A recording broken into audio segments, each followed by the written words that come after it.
Una de las maneras más efectivas para estudiar la Biblia, cuando hay pasajes sobre todo de controversiales, vamos a tomar aquí Efesios capítulo 2 versículos 1 a 3, que es utilizado para decir muchas cosas y unas de las peores cosas que jamás se han enseñado inexistentes en la Biblia, pero veamos aquí Efesios 2, 1 a 3, y Él les dio vida a ustedes cuando estaban muertos en sus delitos y pecados. ¿Qué es estar muerto en delito y pecado? Eso se puede definir, se puede estudiar en la misma Biblia. Yo estoy usando aquí algo del internet, pero puede tener una concordancia. Vamos a usar ahorita algo de concordancia aquí. Vamos a poner una palabra y a ver qué nos sale. Y se puede utilizar un diccionario común y corriente o se puede utilizar la concordancia de la misma Biblia. Un diccionario común y corriente, ese que ustedes utiliza para la escuela, para mandar a su hijo a la escuela, o o un diccionario escolar, para saber qué significa tal palabra. Y entonces eso es mucho más confiable que otras cosas, que diccionarios de griego, diccionarios de hebreo y teología y muchas otras cosas. Pero aquí tenemos, les dio vida a ustedes cuando estaban muertos en delitos y pecados, versículo 2, en los cuales anduvieron en otro tiempo siguiendo la corriente de este mundo, conforme al príncipe de la potestad del aire. ¿Quién es ese príncipe? Pues usando concordancia, principalmente viendo dónde más aparece esa terminología, puede llegar a una conclusión de qué es, y así puede usted ir tomando decisiones sobre su estudio personal de la Biblia. El espíritu que ahora opera en los hijos de desobediencia ya le da más detalles sobre quién es el príncipe de la potestad del aire, entre los cuales todos ustedes o todos nosotros vivimos en otro tiempo, en los deseos de nuestra carne, número uno, carne, haciendo la voluntad de la carne y de los pensamientos, carne y pensamientos, y éramos por naturaleza hijos de ira, lo mismo que los demás. Ahora, aquí la palabra que más me interesa por ahora, independientemente de todo lo demás, es la palabra naturaleza. Entonces, si yo voy y busco la palabra naturaleza, vamos a ver si esto tiene concordancia, pero usted va y busca o escribe en una concordancia. Vamos a buscar aquí concordancia. Concordancia bíblica. Concordancia bíblica. Vamos a ver qué nos da. Concordancia electrónica de Reina Valera 1960. Es importante que utilice Reina Valera 60 por una razón. ¿Por qué? Porque es el texto más fiel que tenemos en español, porque viene desde los textos, desde el primer siglo se viene transmitiendo lo que viene siendo este documento de Reina Valera 1960. No, es decir, no esta cosa tal como Reina Valera 1960, pero sí el manuscrito del cual los traductores de Reina Valera, Casiodoro de Reina y Cipriano de Valera, dos hombres, uno lo empieza, el otro lo revisa, y entonces tenemos una Biblia que hoy se llama Reina Valera, el apellido de dos personas, Casiodoro de Reina y Cipriano de Valera. Entonces, escribimos aquí la palabra naturaleza, y le damos buscar, a ver qué nos aparece.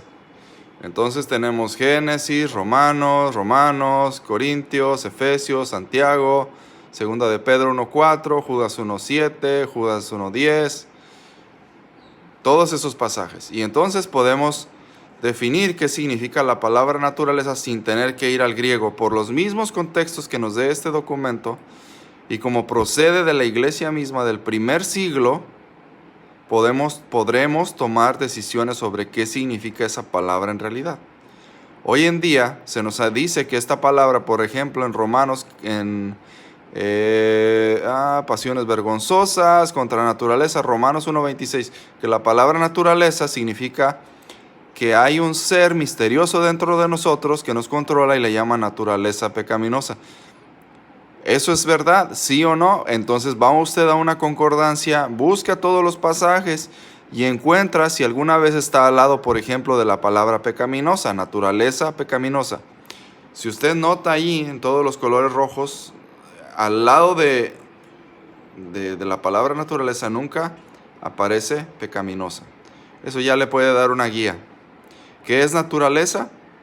Puede leer los pasajes y ver de qué está hablando la palabra naturaleza. De ese modo usted puede estudiar la Biblia. Agarra una Biblia Reina Valera porque procede desde el primer siglo, se va transmitiendo la palabra primeramente oral. Es confiable porque Dios lo hizo así, porque Dios lo controló. No se ponga a pensar en los hombres. Es que los hombres se pudieron haber equivocado. Es que el traductor, es que los escritores a lo mejor se equivocaron. No. Usted lo que debe de pensar es si el Dios que mandó traducir la Biblia es capaz de preservar sus palabras, como la misma Biblia dice. Dios es capaz de preservar su palabra intacta. Entonces, si Él es capaz, no importa quién la escribió, no importa quién la tradujo, a final de cuentas debemos tener por lo menos una, si no es que varias, traducciones que sean fieles a lo que Él quiso decir desde un principio. Y lo que tenemos hoy en día y podemos comprobar que es fiel es Reina Valera 1960. ¿Por qué? Porque es consistente. Si usted, ¿qué hacen otras versiones? La palabra naturaleza aquí la traducen de una manera, acá la traducen de otra manera, acá la traducen y acá de otra manera y de otra manera, para ellos darle entendibilidad, para darle fiabilidad al documento o para hacerlo más sencillo, dicen ellos, más fácil de entender. Entonces, cuando hacen tal cosa, lo único que sucede es que echan a perder el documento, porque cuando usted ya va a una referencia y a lo mejor trata de encontrar un significado de alguna palabra como esta, tan controversial, pues ya se pierde, porque en un versículo va a decir una cosa y en otro otra. Y sin embargo, Reina Valera, ¿qué hace? Reina Valera consistentemente traduce la palabra como viene en el original, y de esa manera, al usted usar una concordancia, llega a una mejor conclusión de qué significa esa palabra. Bueno, esa es una manera de estudiar y es una de las mejores. Hay otras formas que hay que considerar de la hermenéutica o el estudio de la palabra. No todos los principios de la hermenéutica son mi preferencia, pero esta es una manera excelente para comenzar a estudiar la Biblia y llegar a conclusiones verdaderas utilizando Reina Valera, que fue traducida traída oralmente vez tras vez, luego empezar a ser escrita y escribir documentos y luego más documentos hasta que por allá en el año 1300, por ese siglo más o menos, 1200, 1300, alrededor de ese tiempo, ya casi está todo listo. Y de hecho el primer documento que se escribe es el Textus Receptus, se traduce al alemán en la imprenta de Gutenberg, ¿sí? Entonces es el primer documento y su antigüedad no es del año 1500, no es del año 1800, su antigüedad es desde los primeros años de los discípulos, porque ellos fueron transmitiendo todas estas doctrinas de manera oral. Dice, pero si fue transmitido de manera oral, pues ¿cómo podemos estar seguros? Porque Dios es capaz de hacer cualquier cosa y que no se salga de control. Fue como todo documento siempre empieza por lo oral. Cuando hay un suceso histórico, ¿cómo documentan hoy, por ejemplo, los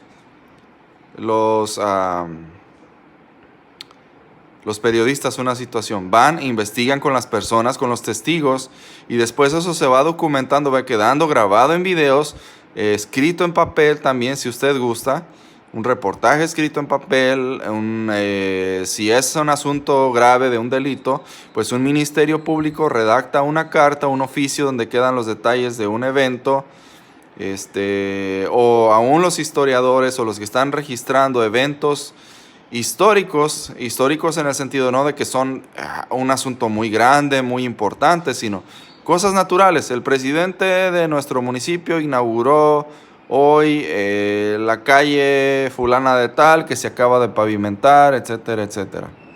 Entonces